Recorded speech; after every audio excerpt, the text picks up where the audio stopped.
ocasiones en las que me puse en tanto riesgo por no saber interpretar correctamente a otros, sí había imaginado el panorama completo. Te garantizo que en 15 días te quito esas estupideces. Nadie detuvo a la persona que me estaba dañando, pero cuando quise buscar solución a mi estado de salud mental, eso sí que causó escándalo. Entiendo que si siente amor por mí como yo por él. El mundo allá afuera no va a esperar a que yo me sienta mejor. No pueden con la vida, debido a que están traumaditos. Hombre, tiene que ser violento. ¿Cuál es tu problema si, en todo caso, sin dañar a terceros, mi personalidad se basa en ser autista? Abran pasto, que la dinamarquesa está en el psiquiátrico. Buenérrimo y diagnosticado día, ¿cómo están? Yo soy Mones, tu autista de confianza con diagnóstico tardío, y estoy aquí para hablarles desde mi experiencia. Si eres nuevo, déjame comentarte que yo no soy experta en autismo ni en déficit de atención, pero lo que sí tengo es una maestría en mí misma. ¿Y hoy de qué vamos a hablar? Hoy quiero platicarles de cómo cambiaron mis relaciones familiares una vez que recibí mi diagnóstico tardío de autismo y déficit de atención con hiperactividad en la adultez. La semana pasada les platiqué del entorno en el que estaba viviendo y qué contexto me llevó a acudir a consulta psiquiátrica. Cuando llegué a psiquiatría, llevo sospechas de autismo casi desde la preconsulta. Y también yo pensaba que algo me sucedía, pero no imaginaba que era una característica del neurodesarrollo, porque para empezar, yo ni siquiera conocía el término. Yo pensaba que era bipolar o borderline o que tenía depresión severa, no sé. Aquí tu tía la ridícula llegó a creer que era psicópata porque no sentía el afecto como la gente decía que debía de ser. También alguien en la familia le decía a mi mamá que me llevara al psiquiatra porque seguramente yo tenía algo mal en la cabeza. Pero cuando ya escuchas vives con trastorno del espectro autista, se siente completamente raro. O bueno, al menos así me sucedió a mí. Quería entre reír y festejar, pero también estaba triste, y no por ser autista, sino porque en el fondo pensé levemente en todos los problemas que me hubiera ahorrado de haberlo descubierto en la infancia, o quizá en la adolescencia. Ay, no. Es que yo recuerdo ocasiones en las que me puse en tanto riesgo por no saber interpretar correctamente a otros, que en realidad sí me salió barato el chiste. Por ejemplo, una vez estaba buscando la casa de un amigo para ir a una reunión. Como la numeración de la calle no era clara, comencé a caminar más despacio en un barrio que no conocía, cuando un par de chicos que estaban en la puerta de una fachada del color que me indicó mi amigo se me quedaron viendo. Y uno de ellos susurró: "Aquí es, amiga". Así que ahí tienes a tu ingenuota literal sonriendo y diciendo: "Buenas tardes, yo soy Mones". Pensé que el que me había hablado se estaba listando para recibir a los invitados de mi amigo y que apenas acababa de bañarse porque no traía playera. Y aunque dudaron un poco, abrieron tantito más la puerta para dejarme pasar, pero algo me hizo sentir extraña. No sé qué fue, pero de pronto me sentí incómoda y al mismo tiempo pensé que sería grosera si no entraba. Pero afortunadamente en ese momento otro de mis amigos me gritó y giré la cabeza. Vi que uno de mis amigos que visitaba frecuentemente a ese amigo que nos invitó a su casa se estaba acercando a paso acelerado, y los chicos del terreno se metieron al predio. Afortunadamente mi amigo me vio de lejos y notó lo que estaba pasando. Pero de vuelta al tema, vamos a ver. Yo creía que sí había imaginado el panorama completo al recibir un diagnóstico, porque armé todo el escenario catastrófico en mi mente. Y como no me gustó, empecé a fantasear con que, después de preguntarme, ¿y esta cosa? Todo sería aceptación después de un breve estado de negación de mi familia, y finalmente todos íbamos a sentir un airecito en el rostro para después terminar en una amistosa reunión.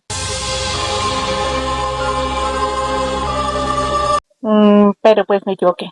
Al tratarse de una institución de salud pública muy saturada, tenía consultas muy espaciadas entre sí, por lo que tardé 6 meses en completar todo el proceso para llegar al diagnóstico formal. En ese lapso, que no estaba confirmado, también barajé la posibilidad de que en realidad yo no fuera autista, pero sí estaba segura de que tenía algo. Me refiero a mínimo una depresión severa, o algo que ya venía cargando desde niña, y para mí estaba bien, porque igual recibiría tratamiento para evitar tener pensamientos de desvivisión. El bloque familiar en donde mi hermano X se encuentra tiene un miembro de su tripulación al cual veneran. Y aquí les pregunto, ¿cuántos de ustedes no les han dicho algo así como: ven a vivir aquí en condiciones difíciles y de poca aceptación para ti, y te garantizo que en 15 días te quito esas estupideces? Tú no eres autista, No digas tonterías. No pensarían en ese momento que lo más prudente es romper relación con gente así. Cuando yo avisé que se me estaba tratando de manera hostil todos los días, nadie detuvo a la persona que me estaba dañando, pero cuando quise buscar solución a mi estado de salud mental, eso sí que causó escándalo e indignación. Sin embargo, por otra parte, el bloque de la familia con el que yo tengo más cercanía, si bien minimizaba que yo hubiera vivido en un entorno violento, nunca me lo dijeron así y de hecho optaron por apoyarme. Incluso mi hermano Tachan también tomó terapia después por otra situación y me comentó que le dijo a su psicólogo que yo había pasado por este episodio de agresiones y él consideraba que nuestro hermano X no era violento como tal, sino algo enojón. Pero eventualmente cayó en cuenta de que efectivamente sí era violento, nada más que lo tenía igual de normalizado que yo.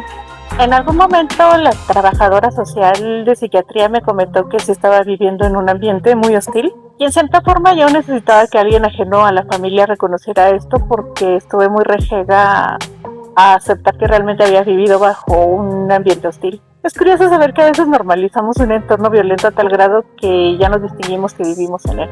Aún no puedo creer que en ese tiempo yo no sabía que estaba viviendo bajo un constante ataque de terror porque sé que mi hermano X, aunque equivocado en sus métodos, entiendo que sí siente amor por mí como yo por él, pero no estoy dispuesta a quererlo tanto que deba aceptar su maltrato. Con el que él pensaba que me estaba forjando carácter porque el mundo allá afuera no va a esperar a que yo me sienta mejor. Pero lo que yo he aprendido en este tiempo es que tengo derecho a pedir acomodaciones y hablar de mis necesidades, que puedo negociar y reconocer a las personas por el discurso que manejan. El otro bloque de la familia tiene mucho el discurso rancio de que los copos de nieve y la generación de cristal no pueden con la vida, debido a que están traumaditos y que si todo es violencia, pues realmente nada lo es. Ok, Bomer, pero cuando tú defiendes que un hombre tiene que ser violento porque está en su naturaleza, porque como chingan con la biología, como si supieran, se acabó. Nadie tiene por qué tolerar tus crisis nerviosas por falta de asertividad. Si pedir respeto me hace de cristal, entonces soy la caja entera de copa. Cuando escuché cómo hermano X le dijo a Tachan, ella no me conoce siendo realmente violento. Yo me he contenido solo porque es mi hermana, pero no me quiere conocer siendo violento. Tachan le paró el alto, porque por primera vez escuchó cómo se comportaba con respecto a mí. Gracias a la terapia, ya no soy una horrible persona radicalizada e intolerante que cree que ni terceros ni yo tenemos derecho a exigir respeto. Hoy sé que nadie aprende a base de gritos. Lamentablemente aprendí hasta que viví la incomprensión y la intolerancia que sufrí en mi familia. La que me pintaba de exagerada, disfuncional, reaccionaria, que todo lo resuelve llorando. No me creyeran el diagnóstico porque no parezco autista, o porque personas de mi familia no creen en los psiquiatras, o porque ser autista no te define y no deberías hablar tanto de eso. ¿Y por qué no? ¿Tú qué sabes si al fin estoy tranquila por saber que todos estos años que la gente me hizo notar que soy una molestia, porque me emociono demasiado, o porque me canso frecuentemente, o porque constantemente anticipo acciones, en realidad solo eran características normales de mi sistema nervioso? ¿Por qué no voy a hablar de que me reconozco como autista? ¿A ti en qué te daña? ¿Cuál es tu problema si, en todo caso, sin dañar a terceros, mi personalidad se basa en ser autista? Si es así, ¿qué? En cambio, a mí sí me dañó creer que tenía que enmascarar mi comportamiento y fingir que no me parecía que la única cuerda era yo, mientras que el mundo estaba loco. Pero como los demás son mayoría, pues tienes que guardar la compostura. Y luego ni me digan, a muchas personas que nos dan el diagnóstico tardío nos ocurre que al recibirlo se nos sale más lo autista y empezamos a mecernos más, a letear más, a repetir más palabras. ¿A qué se debe? No lo sé. Pero creo que en mi caso fue porque estaba con un burnout tan horrible que ya todos los ruidos me molestaban. Estaba lamparada y harta. Pero sí he escuchado que muchos empezamos a hacer streaming porque hay una especie de liberación, como un permiso que tu cerebro accede a darte cuando entiendes que es normal hacer cosas que te autorregulan. Uy, no. Yo recuerdo que me reprocharon mucho porque sí me dijeron, es que tú no te balanceabas. es que tú no tenías intereses profundos, pero curiosamente olvidaron que era frecuente que mi abuela nos detuviera de inmediato si teníamos movimientos repetitivos y que yo suelo tener intereses que resultaban obsesivos, solo que me detenían porque le resultaba molesto a los demás. Aunque lo que más me sorprende es que cuando mencioné que llegué muy mal a psiquiatría me cuestionaron: ¿y si llegaste tan mal, por qué no te internaron? Es que yo no sabía que estaba en Dinamarca, que uno se registra en psiquiatría para que te den una cama y que te traten como reina, porque seguro que a nadie en tu casa se le haría extraño que de pronto no llegues a dormir porque estás en un hospital a 2 horas de casa, haciéndoles la existencia más fácil a todos. Abran pasto, que la dinamarquesa está en el psiquiátrico. Sí opté por separarme de ese bloque de la familia. Tomé distancia y aunque me dolió y me costó, pues estoy muy serena. Tal vez mucho de lo que me afectó es que Tachan y yo somos millennials, mientras que mis hermanos son generación X. Y aunque somos hijos de los mismos padres y aparentemente nos criaron igual, en realidad sí tenemos grandes diferencias en cuanto a la forma de ver la vida. Ya en el CESAMAC me recetaron un neuromodulador, hice las pruebas para neurodesarrollo y medición de IQ, entrevisté a mi familiar y 6 meses después me dieron el diagnóstico de trastorno del espectro autista con alto grado de enmascaramiento y trastorno por déficit de atención con hiperactividad.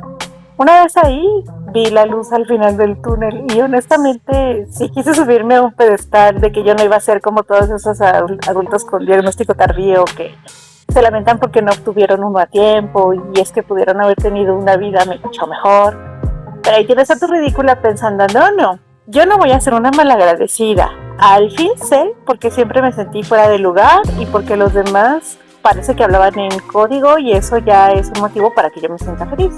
La cuestión es que aunque yo juraba que estaba contenta por esta claridad, cada vez que psiquiatra mencionaba que soy autista o TDAH, o sea, me daba por llorar. Ella me preguntaba a qué se debía y yo respondía: no tengo idea. Así que me explicó que era muy común para ella ver cómo adultos con diagnóstico tardío que vivían este duelo tremendo porque de haber sabido antes su condición quizá hubieran tenido una mejor vida, unas mejores oportunidades.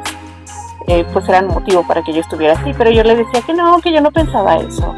Así pasé un año entero fingiendo que todo iba bien, y en gran parte porque mi vida sí mejoró mucho con el tratamiento médico y el terapéutico, pero un buen día, no sé cómo fue, que llegué a tocar el tema en terapia y me solté a llorar porque sí estaba frustrada.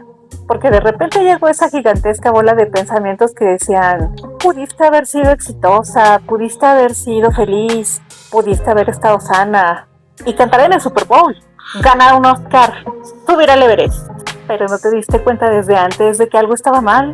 Pues no, porque aprendí a enmascarar y porque no había tenido la oportunidad de conocer profesionales que supieran acerca de mi condición, porque no hay tanta difusión acerca del enmascaramiento en mujeres, porque se sabe en realidad muy poco del autismo y el nivel 1 de apoyo suele ser muy invalidado. Y en la misma terapia acepté que sí había sufrido porque la vida había sido muy complicada para mí. Insomnio, cansancio crónico, hipersensibilidad, sobreanálisis en diálogos, no saber qué intenciones tienen las personas conmigo, ensayar conversaciones constantemente, escuchar todo el tiempo que eres mal hecha, que eres floja, irresponsable, impertinente, pero que al mismo tiempo te etiqueten como berrinchuda, malcriada, sobreprotegida y consentida, porque todos te lo dan todo, porque los demás son quienes tienen que resolver tus problemas. Y curiosamente, haber aceptado ante mí que sí había sufrido, que mi vida sí ha sido difícil, me hizo sentir bien en ese momento. Ese día salí de terapia llorando y mi tía me pregunta: ¿cómo te fue? Y yo: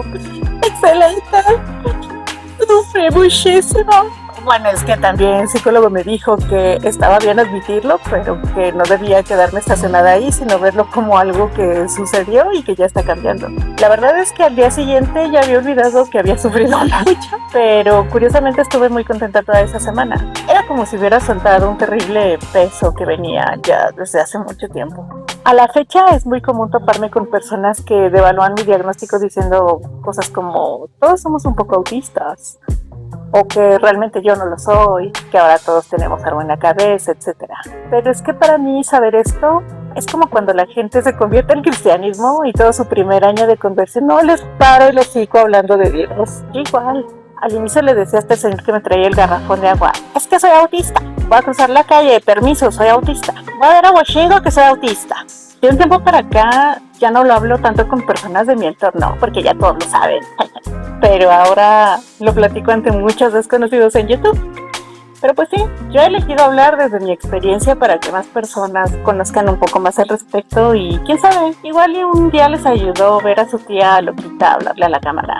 Por el momento vamos a dejar la sesión neurodivertida hasta aquí y te voy a pedir que me ayudes dando like, compartiendo y suscribiéndote a mi canal para que no te pierdas más contenido los domingos a las 6 de la tarde, si Dios autista lo permite.